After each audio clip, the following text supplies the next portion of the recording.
राधे राधे प्रिय मित्रों, आप सभी का सरल कर्मकांड सीखें चैनल पर बहुत बहुत स्वागत है। आज हम आपको संपूर्ण पूजन विधि बताएंगे।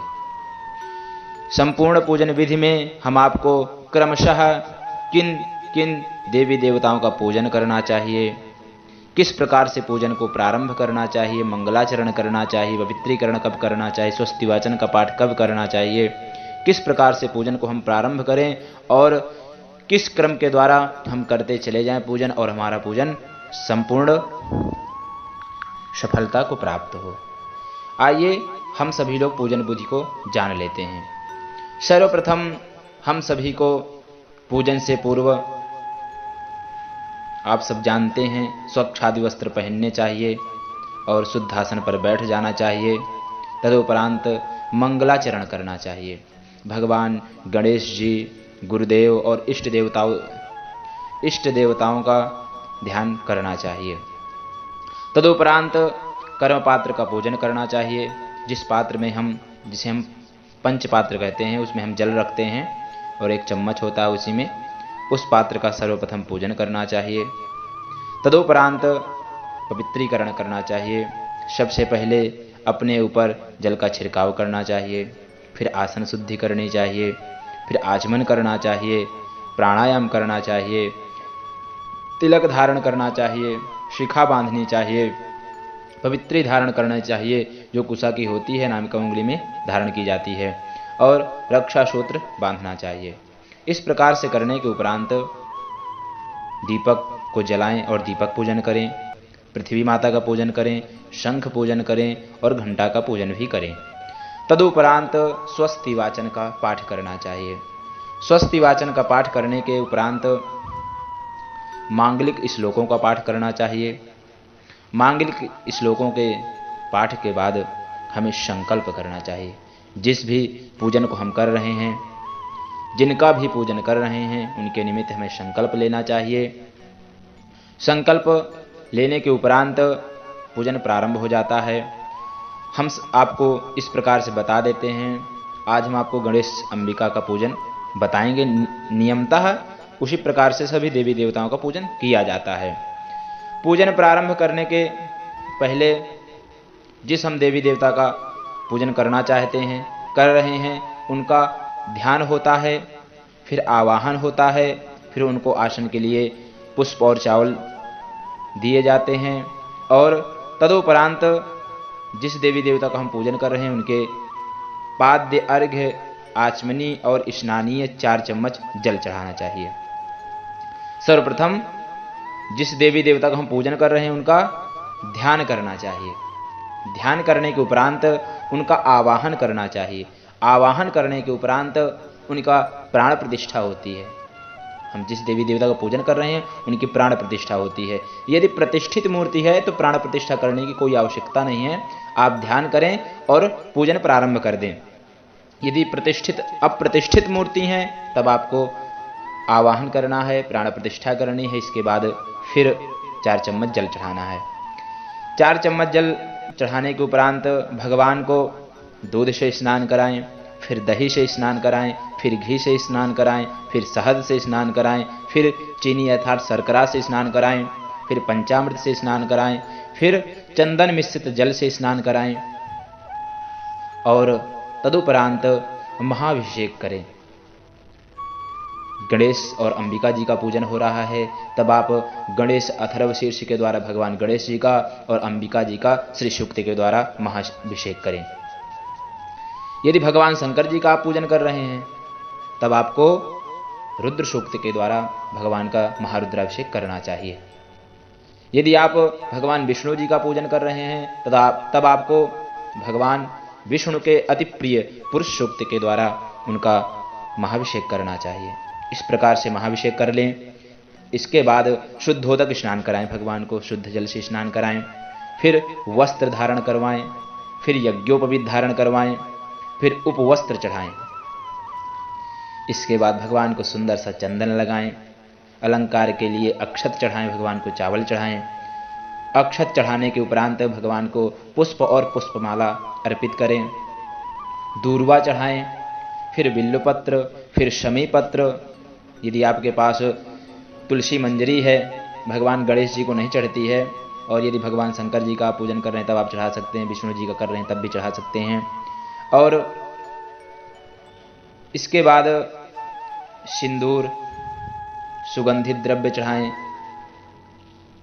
और सिंदूर के बाद आप अबीर गुलाल आदि भी चढ़ा सकते हैं। फिर सुगंधित द्रव्य चढ़ा दें, फिर धूप भगवान को दिखाएं, दीप भी दर्शाएं। इसके बाद हाथ धुल लें और भगवान को बहुत सुंदर सुंदर, जो भगवान को बहुत ही प्रिय हैं, भोग लगाएं, भगवान को नैवेद्य अर्पित करें। इसके बाद ऋतुफल, जो भी फल इस समय आपकी ऋतु में चल रहा हो, जो भी ऋतु आती है उसी के अनुसार फल आते हैं। केला सदैव मिलता रहता है, तो आप केला हो सकता है, अनार हो सकते हैं, जो भी फल आप लाए हों पूजन में, ऋतुफल को भगवान को अर्पित करें। तदुपरांत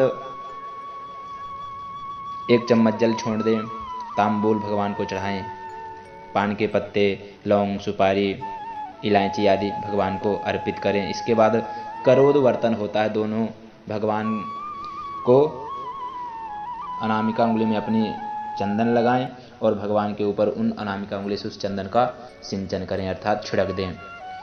करोद वर्तन करने के बाद भगवान को जो भी आपकी यथाशक्ति दक्षिणा चढ़ाएं। फिर प्रार्थना की जाती है। यदि भगवान गणेश जी का पूजन कर रहे हैं तब भगवान को विशेष अर्घ्य देना चाहिए। विशेष अर्घ्य में जल, अक्षत, पुष्प, फल, दूर्वा और 1 का सिक्का डाल करके विशेष अर्घ्य दें। तदुपरांत प्रार्थना करें भगवान की। प्रार्थना करने के उपरांत जो हमने पूजन किया है उस पूजन को भगवान को समर्पित कर दें। इसके बाद प्रार्थना हो गई। प्रार्थना के बाद भगवान की आरती करनी चाहिए।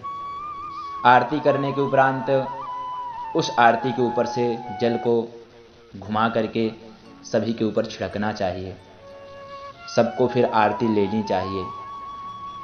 आरती लेने के बाद हाथ धुल लें और पुष्प लेकर के पुष्पांजलि करें। पुष्पांजलि भगवान को अर्पित करें। तदुपरांत परिक्रमा करें। यदि भगवान गणेश जी का पूजन कर रहे हैं तब आप 3 परिक्रमा करें, विष्णु जी की 4 परिक्रमा करें, भगवान शंकर जी की अर्ध प्रदक्षिणा करें, और भगवान सूर्य की कर रहे हैं तब आप 7 परिक्रमा करें। यदि माता दुर्गा जी की कर रहे हैं तब आप 1 परिक्रमा करें। परिक्रमा के उपरांत भगवान से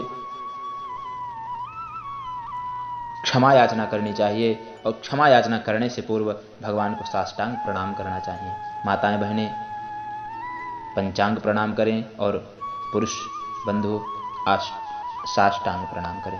अर्थात माता बहनों को लेट करके प्रणाम नहीं करना चाहिए, घुटनों को टेक करके ही प्रणाम करना चाहिए, शास्त्र का नियम है।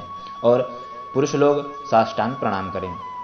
तदुपरांत भगवान से क्षमा याचना करें। हे भगवान, जो क्षमा गलती हुई है उसे क्षमा कर दें। और फिर भगवान से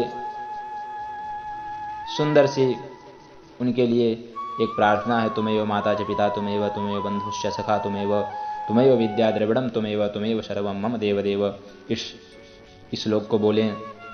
तदुपरांत जयकारा करें। जयकारा करने के बाद चरणामृत लें, प्रसाद लें और भगवान के दिव्य दिव्य भजनों का गान करें। इस प्रकार से पूजन करना चाहिए। और पूजन का यही नियम है। सर्वप्रथम भगवान गणेश जी और अम्बा जी का पूजन करना चाहिए।